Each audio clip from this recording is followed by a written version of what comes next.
Some stories are hidden in the most ordinary things. A piece of fruit on your kitchen counter, a clothing brand you see at the mall. But behind these everyday images can lie decades of power, profit, and political upheaval.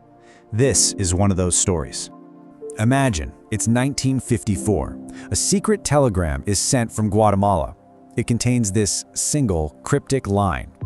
It suggests that a simple business dispute over bananas was nothing but a smokescreen for a much larger, much darker geopolitical game. Welcome to Insight History HD.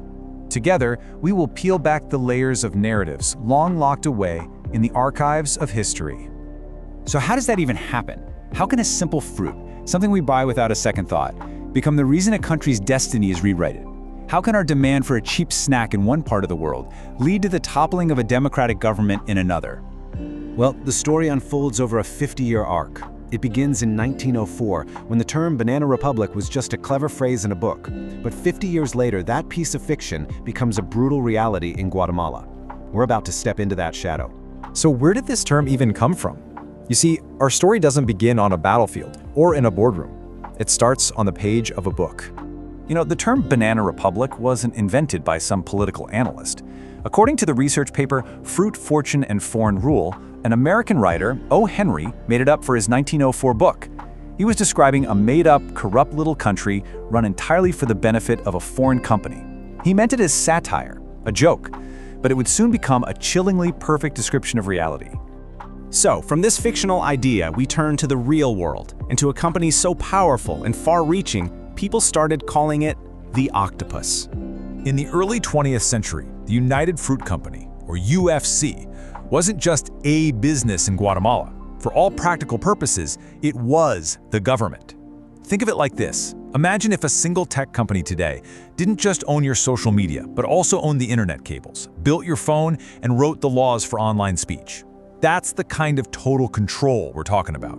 The sheer scale of its power was just immense. As noted in the paper, The Truth Behind U.S. Immigration Policy, by 1950, the company controlled nearly 40,000 jobs. Now, in an economy of that size, at that time, that's not just influence, that's a chokehold. And it wasn't just the jobs. The company also controlled a staggering 85% of the nation's best farmland. They didn't just own plantations, they owned the agricultural heart of the entire country. This is where that octopus nickname really hits home. Its tentacles were everywhere. A UFC subsidiary owned the railways. The company owned the country's main port on the Atlantic, which meant it controlled what came in and what went out. And of course, it had powerful politicians in its pocket. It had become a state within a state, serving only its own profits. So you've got this all-powerful company running a country like a private kingdom. Something had to give, and it did. This brings us to the climax, the 1954 coup, a CIA mission with the deeply ironic codename Operation Success. Then, in 1951, a democratically elected president named Jacobo Arbenz came to power, and he decided to do the unthinkable. He decided to challenge the octopus. His plan was built on a simple yet revolutionary idea: land reform. He wanted to give the land of Guatemala back to the people of Guatemala. That one domestic policy set off an international firestorm. As detailed in The Truth Behind U.S. Immigration Policy, the dominoes fell quickly. First, Arbenz's government took over 1.5 million acres of UFC's uncultivated land to give to farmers. In response, UFC used its powerful connections in Washington to launch a huge PR campaign branding Arbenz a communist. That was the magic word. The Eisenhower administration, fearing a Soviet outpost in their backyard, authorized the CIA to get rid of him. And right here, we see the official story they created, as recorded in that declassified telegram we started with, and cited in the paper US and British Imperialist Stabilization. The official reason wasn't about corporate profits. No, the stakes were whether imperial communism would get a foothold in the Americas. And just like that, a corporate dispute was masterfully reframed as a crucial battle in the Cold War. So, Operation Success was, well, a success. President Arbenz was overthrown. But the story absolutely does not end there, because that success left a wound on Guatemala that has been festering ever since. The overthrow of Arbenz plunged the entire country into chaos. It led directly to a brutal 36-year civil war. Citing data from The Truth Behind U.S. Immigration Policy, the human cost was just catastrophic. over 100,000 people were killed. Another 50,000 were disappeared. And for those who survived, it meant generations trapped in a cycle of poverty and violence.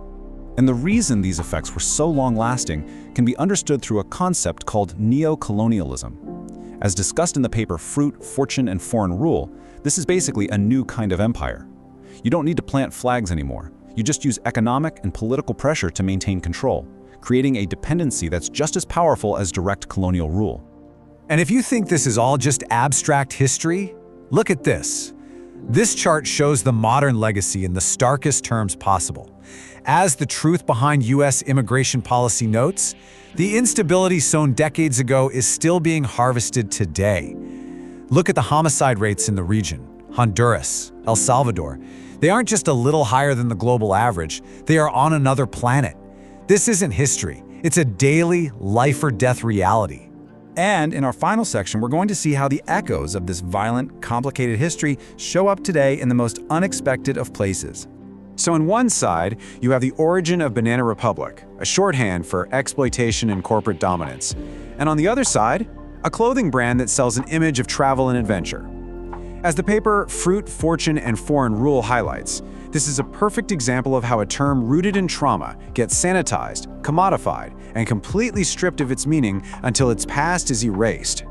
And that leaves us with a pretty heavy question. When history is rebranded into a lifestyle, what essential and often painful stories do we allow ourselves to forget?